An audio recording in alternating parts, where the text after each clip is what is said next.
کتاب قضات یہ ایک ایسی قوم کی کہانی ہے جس کا سفر وعدے سے شروع ہوا اور افراتفری پر ختم ہوا۔ تو آج ہم اسی تاریک لیکن بے حد دلچسپ دور میں گہرائی سے اتریں گے، یہ سمجھنے کے لیے کہ آخر سب کچھ اتنا غلط کیسے ہو گیا۔ چلیں شروع کرتے ہیں۔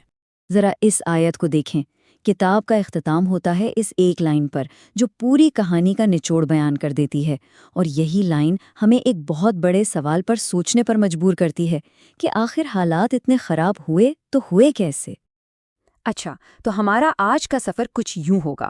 پہلے دیکھیں گے کہ قوم میں افراتفری کیسے پھیلی، پھر سمجھیں گے قاضیوں کے چکر کو، اس کے بعد ملیں گے اس کہانی کے کچھ نامکمل ہیروز سے، زوال کی پوری کہانی کا جائزہ لیں گے، اور آخر میں ایک بہت اہم سوال پر بات ختم کریں گے۔ تو ٹھیک ہے، شروع کرتے ہیں پہلے حصے سے، ایک ایسی قوم جو افراتفری کا شکار تھی۔ دیکھتے ہیں کہ کہانی شروع کہاں سے ہوتی ہے اور ایک امید سے بھرے آغاز کا انجام اتنی ابتری پر کیوں ہوا۔ یہاں پر پوری کتاب کا خلاصہ ہے ایک ہی نظر میں۔ شروع میں کیا تھا؟ قوم خدا سے رہنمائی مانگ رہی تھی، اور آخر میں کیا ہوا؟ ہر شخص وہی کر رہا تھا جو اس کی اپنی نظر میں ٹھیک تھا۔ مطلب یہ امید سے مکمل انتشار تک کا سفر ہے، اور یہ فرق سب کچھ بتا دیتا ہے۔ اب آتے ہیں اس کہانی کے بالکل مرکز میں۔ یہاں ایک چکر ہے، ایک ایسا پیٹرن جو صدیوں تک بار بار دہرایا گیا، اور یوں سمجھیں کہ یہی قوم کی تقدیر بن گیا۔ چلیں اسے سمجھتے ہیں۔ تو اس سے کہتے ہیں قاضیوں کا چکر۔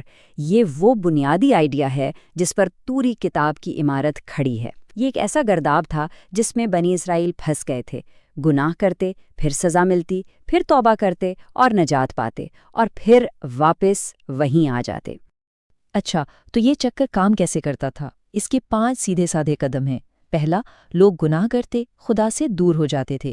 دوسرا، نتیجے میں ان پر کوئی دشمن قوم ظلم کرتی۔ تیسرا، پھر وہ مدد کے لیے خدا کو پکارتے۔ چوتھا، خدا ایک نجات دہندہ یعنی ایک جج یا قاضی بھیجتا جو انہیں بچاتا۔ اور پانچواں، کچھ عرصے کے لیے امن قائم ہو جاتا، لیکن پھر جلد ہی وہ واپس پہلے قدم پر آ جاتے، اور یہ سلسلہ بس چلتا رہتا تھا۔ اب بات کرتے ہیں اس کہانی کے کرداروں کی، اس کے ہیروز کی۔ لیکن یہاں ایک بہت دلچسپ بات ہے، یہ ہیروز بالکل بھی ویسے نہیں تھے جیسے ہم سوچتے ہیں۔ دیکھیں، یہ قاضی کوئی بادشاہ یا سیاستدان نہیں تھے، یہ خدا کے چنے ہوئے لیڈر تھے، لیکن ان میں اکثر خامیاں تھیں۔ وہ ہچکچاتے تھے، اور اکثر تو بالکل بھی لیڈر لگتے نہیں تھے۔ اور شاید اس کتاب کا ایک بڑا سبق ہی یہی ہے کہ خدا اپنے کام کے لیے کامل لوگوں کا انتظار نہیں کرتا، بلکہ عام کمزور لوگوں کو چن کر انہیں خاص بناتا ہے۔ چند مثالیں دیکھتے ہیں۔ دبورہ ایک طاقتور نبیہ، لیکن ان کا فوجی کمانڈر ان کے بغیر لڑنے سے ڈرتا تھا۔ پھر جدیون جو شروع میں اتنا خوف زدہ تھا کہ خدا سے بار بار نشانیاں مانگ رہا تھا۔ اور سمسن جس کے پاس بے پناہ طاقت تھی، لیکن وہ اپنی خواہشات کا غلام تھا۔ تو مطلب ہر کسی میں کوئی نہ کوئی گہری خامی تھی۔ یہ سب نجات دہندہ تو تھے، لیکن تھے تو انسان ہی۔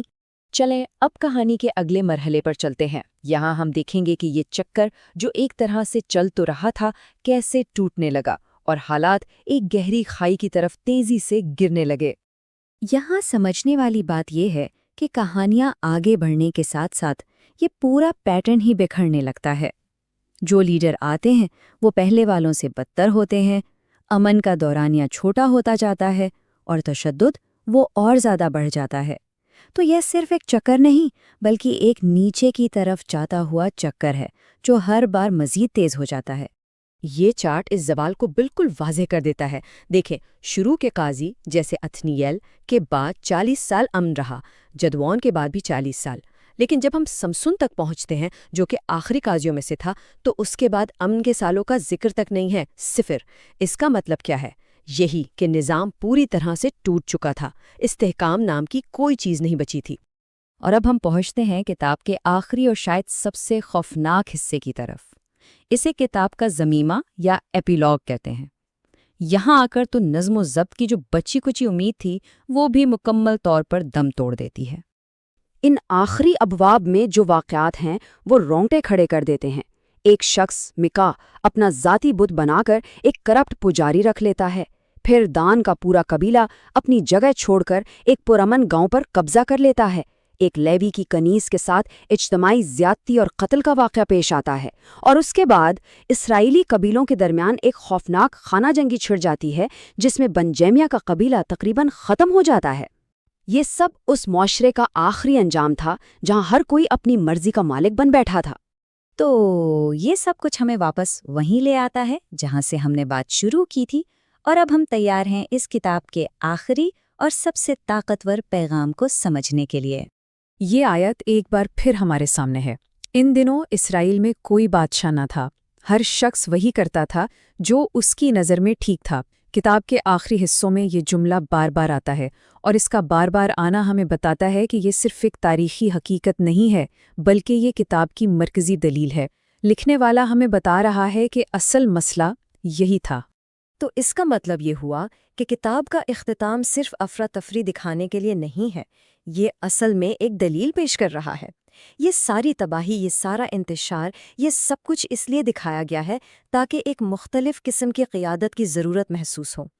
یہ کتاب اصل میں ایک صالح بادشاہ کی ضرورت کے لیے ایک کیس بنا رہی ہے۔ یہ کہہ رہی ہے کہ یہ جو خلا پیدا ہو گیا ہے، اسے صرف ایک صحیح بادشاہ ہی پر کر سکتا ہے۔ اور بالآخر کتاب ہمیں اسی سوال کے ساتھ چھوڑ جاتی ہے، اگر ہر شخص کو اپنی مرضی کرنے کی آزادی دے دی جائے اور نتیجہ یہ تباہی ہو، تو پھر حل کیا ہے؟ ایک مستحکم اور صالح معاشرے کی بنیاد آخر کس چیز پر رکھی جانی چاہیے؟